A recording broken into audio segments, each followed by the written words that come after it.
les choses de la vie. Investir dans l'immobilier. Investir ou acheter pour la première fois. J'avais envie de vous faire ce petit podcast parce que ça peut peut-être vous aider, certains, à vous lancer, à oser. C'est surtout, pour moi, c'est parti dans l'idée que je voulais quelque chose qui m'appartienne. Parce que pendant longtemps, j'étais contre l'investissement immobilier. Je me disais que louer, c'était bien parce que je savais pas vraiment où j'en étais dans ma vie, si je voulais rester là où j'habitais, si je voulais déménager, travailler ailleurs. Et à un moment donné, je me suis sentie prête à me poser et à habiter là où j'ai toujours vécu, entourée de ma famille et de mes amis. Pour moi, c'était important. C'était important aussi de préparer mon avenir et de me dire que j'aurais quelque chose à moi si jamais un malheur arrivait en fait. Et c'était pour assurer mes arrières parce que j'avais un boulot qui payait, on va dire, convenablement, mais c'était pas suffisant pour mettre de côté pour prendre ma retraite assez tôt. Comme j'ai fini mes études à 24-25 ans, et bien ça voulait dire travailler au moins jusqu'à 67 ans. Et moi je me vois pas travailler jusqu'à cet âge-là, donc je me suis dit il faut que j'ai quelque chose qui me permette de partir à la retraite plus tôt. Et en fait, quand j'ai commencé à travailler, je me suis dit c'est bon, c'est le moment, j'ai un CDI. Donc ça, je vous en parle, c'était en 2018-2019, j'ai commencé à regarder... 2018, ouais c'est ça, 2018, j'avais un ancien ami qui était dans cette démarche-là d'acheter une maison et je l'avais accompagné visiter. Et c'est de là que je me suis dit que je pouvais aussi me lancer là-dedans. Donc j'ai épluché les annonces, j'ai regardé les appartements. J'ai trouvé un appartement qui me plaisait bien. C'était un T3 avec garage dans un secteur qui n'était pas forcément très accueillant, mais qui me convenait bien, en face d'une école, à proximité du tramway, en plein cœur de Clermont. Et puis, en fait, j'ai fait mon burn-out et donc j'avais décidé de démissionner. Et là, ce n'était plus possible de maintenir mon offre. Et donc, j'ai annulé le compromis de vente à temps. Et ça a été une terrible déception parce que je me suis dit, je pensais que c'était le bon moment et en fait, j'avais plus de CDI pour pouvoir faire un prêt, sans apport du moins. Et donc j'ai eu mon nouveau travail ensuite. J'ai décroché donc un CDD d'1 an dans une agence d'architecture qui, au bout de 6 mois, on m'a annoncé que ce CDD se transformerait en CDI et que si j'étais d'accord, dans 6 mois, ce serait bon. Et donc, sachant cela, je me suis dit, c'est bon, je peux remettre dans la recherche d'un appart. Et donc, j'ai trouvé un appart en l'hiver 2020, un joli appart, un T2, pas très grand, mais dans une petite tour. Pas très haute, mais c'était une petite tour quand même, mais qui était sur les hauteurs de Clermont, du côté de la Glacière. C'était très calme, mais il y avait quand même un peu de chemin en bus ou à pied à faire, mais c'était vraiment l'appart coup de cœur, mais vraiment. Je me projetais tellement dedans et puis je suis restée toute l'après-midi avec la propriétaire à discuter de nos histoires communes semblables. Et j'ai fait une offre en fait le soir même. Sauf que quand je suis allée voir la banque m'a dit non, c'est pas possible, vous n'avez pas de CDI. Et je leur dis mais si, j'ai un CDD là, mais qui va être reconduit en CDI dans 3 mois. Il suffit dans 3 mois, ce sera la vente, j'aurai signé mon CDI, enfin ce sera bon. Et la banque, pourtant ça faisait plus de 15 ans que j'étais dans cette banque et elle n'a rien voulu en entendre. Elle a dit non mais c'est pas possible, nous il nous faut des garanties. Et je lui ai dit mais s'il vous plaît, c'est pas un crédit qui est énorme, la valeur de l'appartement c'était vraiment pas énorme. Je lui ai dit mais je m'endette, enfin l'endettement il est même pas à hauteur de 33%, donc il sera rapidement remboursé. Enfin, donc ça, j'ai dû annuler aussi le compromis. Ça a été la deuxième douche froide. Franchement, j'étais vraiment déçue parce que j'étais à 2 doigts de... En fait, c'était vraiment mon appartement coup de cœur. Donc il a fallu que je fasse une croix dessus et que j'attende. J'ai attendu les 3 mois. J'ai signé mon CDI et là, c'est reparti. J'ai continué à faire des recherches. Donc je les ai reprises plutôt. Donc j'ai une amie qui m'a envoyé aussi des annonces et là elle m'a envoyé une annonce top quoi. C'était un T3 plein cœur de Clermont, près de la gare, refait, pas de travaux, donc l'idéal pour moi. Donc j'envoie un message au propriétaire, bonjour, j'aimerais pouvoir visiter l'appartement s'il est toujours en vente. Et là il m'envoie, je suis désolée, je vais retirer l'annonce parce que j'ai eu une proposition que j'ai acceptée, mais je garde votre numéro au cas où il y a un désistement, on sait jamais.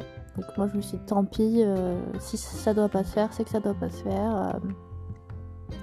Mais j'avais toujours cet appart en tête parce que je l'avais vraiment trouvé génial et donc j'ai continué à chercher, mais on était en pleine période Covid, on était en confinement après.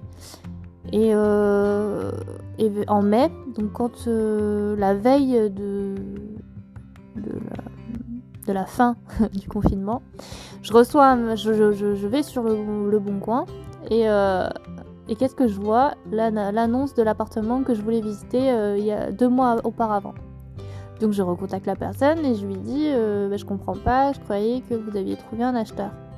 Et il me dit en fait en raison du Covid, la personne qui voulait acheter mon appartement s'est désistée, n'a plus les moyens d'investir.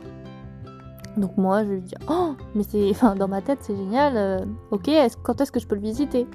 Il me dit demain. Je fais demain, c'est parfait, c'est la fin du confinement, je viens.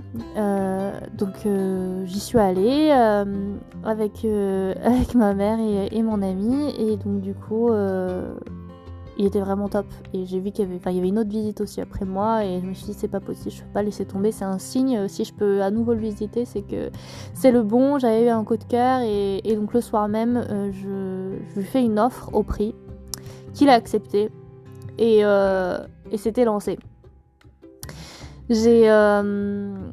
J'ai donc contacté ma banque, je venais de changer de banque sous les conseils de mon amie parce que j'étais chez BNP en fait et ils me proposaient un taux à 2,2 révisé à 2% et donc c'était beaucoup trop, surtout que même en étant une fidèle cliente ils voulaient pas. Donc moi j'ai changé de banque, je suis passée chez la Caisse d'épargne. Il faut savoir que quand on fait une demande de prêt en ligne, une demande de prêt en ligne, eh bien on a un meilleur taux que si on le faisait dans une agence. Et donc ce que j'ai fait, c'est que j'avais changé de banque 2 mois avant. Et ça m'a permis de faire une demande en ligne et j'ai eu un taux à 1%. C'est génial parce que aujourd'hui les taux ont beaucoup augmenté, hein. Mais à cette période-là, c'était la fin du Covid. Fin du Covid, c'est pas vraiment la fin du Covid, mais une amélioration. Il fallait relancer le marché de l'immobilier. Donc, j'ai eu de la chance d'avoir donc un taux à 1% sur 13 ans et 9 mois pour être précis. Donc, je voulais pas que ça soit sur 15 ni 20 ans. Et donc, pour que ça rentre dans mon budget, donc on l'a fait sur 13 ans et 9 mois. C'est une mensualité de remboursement de crédit qui correspond à ce que je paye habituellement en loyer. Moi, j'avais l'habitude de payer des loyers entre 600 et 650 euros pour un T3. Et donc là, je rembourse un crédit qui est nettement inférieur, dans les 500 et quelques euros. Et donc, j'étais vraiment très contente. À savoir que ça a été quand même compliqué de faire les démarches parce que, étant en affection longue durée, en fait, c'est beaucoup plus compliqué pour demander un crédit, un prêt à une banque. Et donc, il y a tout un dossier, on va dire, pour l'assurance immobilière, axé sur la santé. Et donc, j'avais reçu vingtaine, trentaine de pages de questionnaires à remplir sur ma santé. J'en avais les larmes aux yeux parce que je me disais, une personne en bonne santé n'a pas ce questionnaire à remplir, mais d'un autre côté, la banque a besoin de se rassurer, de se dire que je suis solvable et que je peux rembourser mes mensualités même si j'ai un problème de santé. À savoir que j'avais déjà un crédit à 1%, un taux de 1%, donc c'était déjà vraiment génial. Mais je voulais quand même que mon assurance immobilière soit quand même pas trop élevée, sachant que chez la caisse d'épargne, c'est CNP Bank. Ils me proposaient déjà quelque chose d'attractif, hein. Je crois que c'était dans les 2400 ou 2600 euros sur la totalité du prêt. Et moi, j'ai fait j'ai fait une délégation d'assurance. Donc d'abord chez AXA, qui me proposait... Il me proposait 900 et des bananes euros. Donc c'était attractif, mais il me protégeait pas sur tout. Et donc j'ai fait des recherches supplémentaires. J'ai regardé chez Generali, j'ai regardé chez comment s'appelle, le spécialiste pour les personnes handicapées. C'est un nom, je viens de l'oublier. Je suis désolée. Ça va me revenir. Et finalement, je me suis orientée vers April Assurance. Donc, je paye, tenez-vous bien, 640 et bananes euros sur la totalité de mon prêt.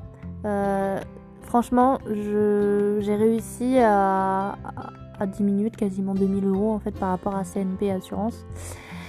Et donc, ma délégation d'assurance au départ, caisse d'épargne, mon conseiller était réticent, alors qu'il n'a pas le droit. Faut savoir que votre banque est dans l'obligation de vous dire que vous pouvez faire une délégation d'assurance à condition d'avoir les mêmes protections, les mêmes garanties pour pouvoir faire le changement. Et donc il a fait traîner pendant 2 semaines et j'étais paniquée parce que je me suis dit oh là là, je vais tomber, je vais pas pouvoir faire mon prêt à temps. Et donc j'ai eu de la chance parce qu'il est parti en vacances et j'ai eu droit à...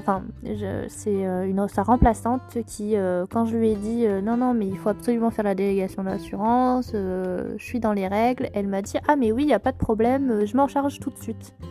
Donc vraiment j'ai eu un coup de peau. Elle s'en est occupée tout de suite. Elle a émis l'offre de prêt. Il faut savoir que l'offre de prêt, une fois qu'elle est émise, vous devez attendre en fait 45 jours à peu près. Et au bout des 45 jours, ils vous font l'offre de prêt officielle.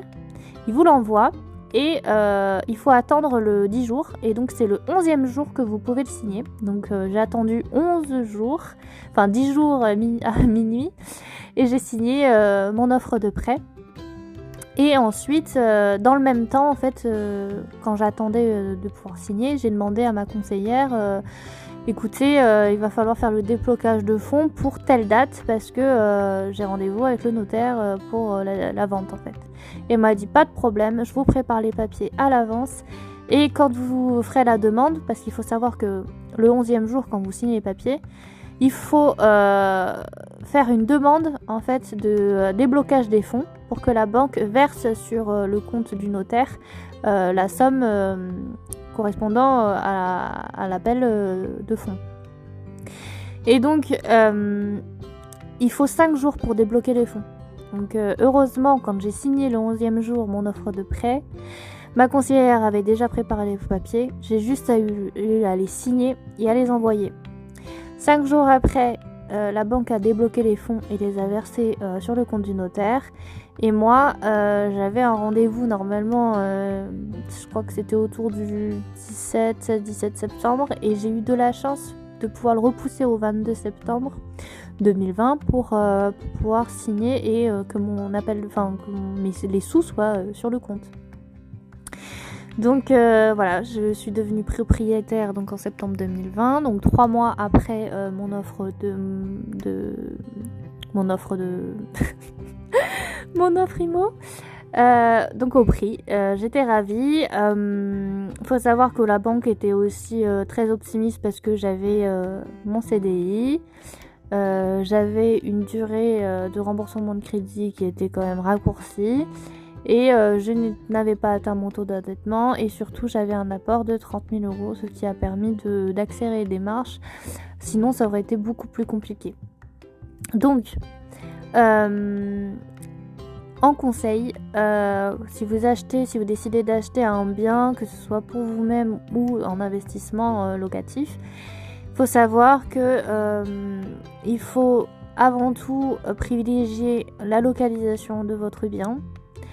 Par rapport au montant en fait du prix de vente, par rapport au prix de vente, il faut vérifier que vous n'ayez pas trop de travaux à faire, notamment en gros œuvres, donc tout ce qui est maçonnerie, tout ce qui est travaux lourds, qu'il ne reste que ce qui est décoratif, la peinture, des petits travaux qui vont pas alourdir votre porte-monnaie, enfin l'alléger plutôt. Privilégiez toujours la comparaison des banques. N'hésitez pas à changer de banque si elle vous propose un taux plus intéressant. Et surtout, négociez aussi votre assurance immobilière en faisant une délégation d'assurance, c'est très important. Également, mon appartement, en fait, comme j'ai déménagé récemment en fait dans une autre région, j'ai mis en location mon appartement parce que revendre un appartement au bout d'1 an et demi, c'est complètement idiot. Parce que on ne fait que rembourser les intérêts en fait de la banque. Donc je l'ai mis en location, ça me permet de pouvoir rembourser mon crédit facilement et d'avoir en plus du RAB pour payer les taxes à la fin de l'année, début de la nouvelle année. Ce qui est important aussi, c'est quand vous achetez, faites-le pour une bonne raison, faites-le pour vous, faites-le parce que vous avez de vrais arguments et de vraies motivations qui vous poussent à acheter. N'achetez pas sur un coup de tête et n'achetez pas n'importe quoi parce que vous aurez du mal à le revendre après. Ne faites pas trop de travaux dans votre premier bien immobilier parce que ce sera pas le bien dans lequel vous vivrez toute votre vie et donc si vous mettez trop de frais dessus en fait ce sera à perte. Surtout confiez votre bien si jamais vous faites de l'investissement locatif, confiez votre bien à quelqu'un de confiance qui s'occupera bien de votre bien et qui ne vous volera pas. En fait, par expérience, on avait confié un appartement à un ami de la famille et il nous faisait payer des frais faramineux par rapport au montant du loyer et donc ce qui nous restait, c'était pas énorme. Donc, si vous êtes dans la région de Clermont-Ferrand, en fait, mon bien, je l'ai confié à Arthur Immo. Ils prennent 7,6% du montant du loyer en frais de gestion et ils s'occupent de gérer votre bien et d'être en relation avec votre locataire et vous n'avez rien d'autre à faire.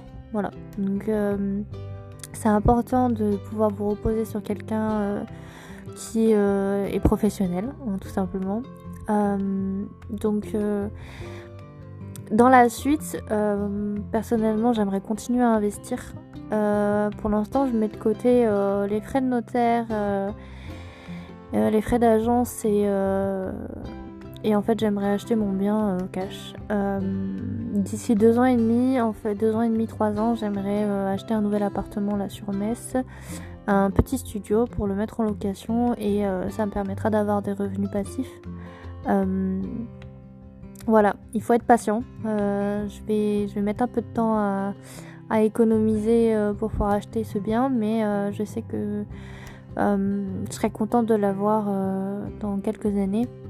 Ça me permettra de pouvoir mettre de côté et ce sera toujours un plus quand je serai à la retraite. Voilà. Donc si vous avez d'autres questions concernant l'achat immobilier, les démarches, n'hésitez pas à les poser. Je reçois vos messages et j'y répondrai dans un prochain podcast ou à la suite de ce podcast.